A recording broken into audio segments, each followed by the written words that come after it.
Alright, day 3. Today, we're going to start with just cleaning up the engine bay from all the things that we did on day 2, which was take the engine out. So I guess not really things, just a thing. We're just taking off all the trim and stuff, the plastic around the master cylinder and all that stuff so that we can gain access to the AC lines that we're cutting off because we're never going to use them again. And I don't have the little weird quick disconnect tools to pop off those weird quick disconnect things that they use. So I'm just going to cut it right off with that little air saw thing. I don't know what that's called, but it's a saw and it runs on air. So I'm calling it an air saw. Make pretty quick work of these real quick once I figure out how to cut it without damaging anything else around it, because it is kind of a tight squeeze in there. There it goes. Now we'll just fish them out of their homes. That one's a little more tricky than the other one, but they're aluminum, so they bend easy.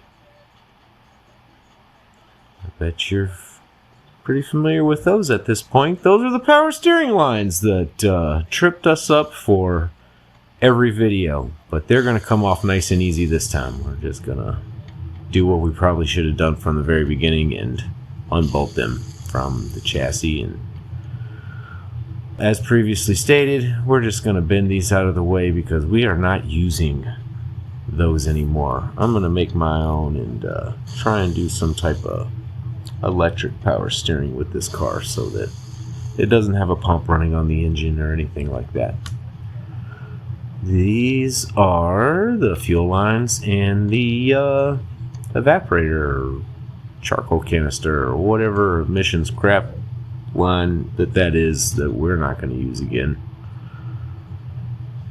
But we very well may use the fuel line again, so I'm going to be nice to the fuel line and take it off correctly, which is actually quite easy. It's just a clip where you pull a little tab thing out of there and whatnot. And we're just going to cap it all up so we don't get anything in that fuel line. Now we're just working on the rest of the power steering lines to get them all the way out of here. And there they go. Just getting rid of random clips and things that I see that I know I'm not going to use again. That is the weirdest bracket I've ever seen. It really threw me for a loop there for a second. There I am just prying on it like, what the hell is going on here? Then I try to cut it for a second and I'm like, yeah, that's a little crazy. So we just try to do the good old-fashioned screw it off, and sure enough, it just screws off. I don't know why they didn't just make that a bolt or whatever, but it just screws off. There it is, all clean. Now we're moving to the big project. We're going to pull the entire front suspension off this car because we're going to replace everything. All the bushings, ball joints, half the control arms. It's going to get coilovers. It's getting just all the things. We're going to do stainless steel brake lines on it. Probably. Definitely put new brake pads on it. Still kind of toying with the idea on the rotors because they're not that old, but we'll see how it goes. This is becoming quite expensive, so we're just popping the calipers off here, 2 monster sized bolts, and then that should actually come right off. We had to unbolt a bunch of the brake lines there, have just brackets and brackets on the brake lines. I don't know, but we take them off and then that pops off, and I just have some string laying around that I use to tie up the caliper just so that it's not hanging off the brake line, because if you hang your calipers off the brake line, you'll probably break your brake line and then you'll have a lot more to replace. Cotter pins. There's cotter pins all over the place in this suspension, and they're always terrible to take off when they're 200,000 miles old. 99% sure all of these ball joints and everything are original to the car. Little brass hammer just to be nice to everything. Popping that control arm off, or actually I think that was a tie rod. Popping off brake lines. Popping off ABS sensors. More brake line popping off here. Not being very nice to most of this stuff because most of this stuff is going to go in the trash. So if you're looking at it and you're like, wow, he's being kind of violent, I am being a little violent on some of this stuff because it's just get it off of there and get it away forever. Popping off the sway bars and sway bar links now because we're going to put some bigger sway bars on it. There's the other side. Just unbolting things.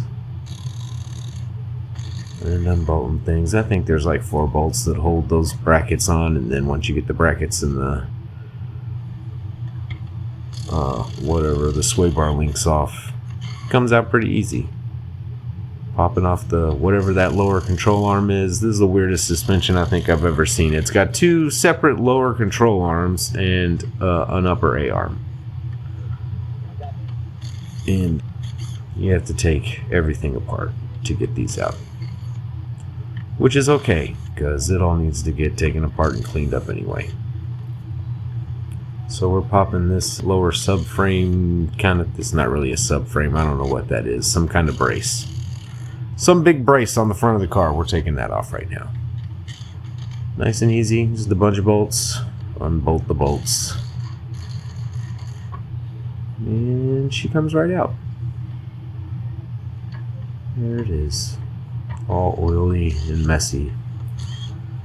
Now we're going to go ahead and pop off strut tops there.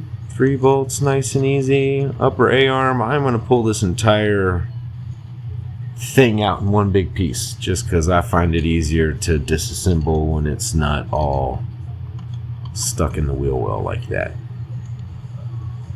And there it is.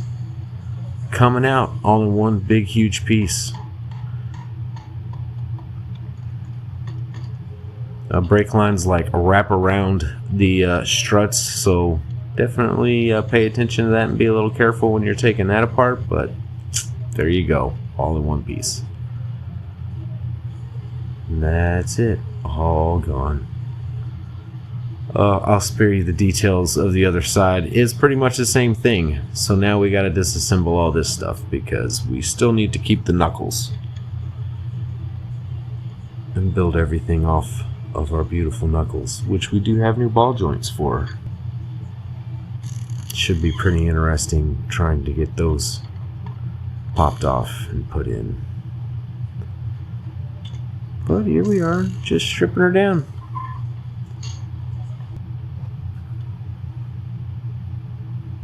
More brass hammer. Use a brass hammer because brass is a softer metal than the rest of that stuff, so it generally damages the hammer more than it damages the metal surfaces you're banging on, especially like bolts and stuff like that, because you're less likely to mess up threads. Plus, it was the closest hammer to me, so it all just kind of worked out that way. Upper control arms gone forever. It's all gone forever, minus those knuckles and wheel bearings. Not going to do the wheel bearings because I just put all new wheel bearings in this last year. I actually will do wheel bearings for the back of the car because we're going to upgrade the axles and everything, but new ball joints for those knuckles, and then we're going to completely replace these busted up old things, just looking old and crusty. And that's it. There's the car with no suspension. All ripped apart, emptied out. And that's day 3. Hope you guys have a lovely evening, morning, afternoon, wherever you are, whatever you are. Adios.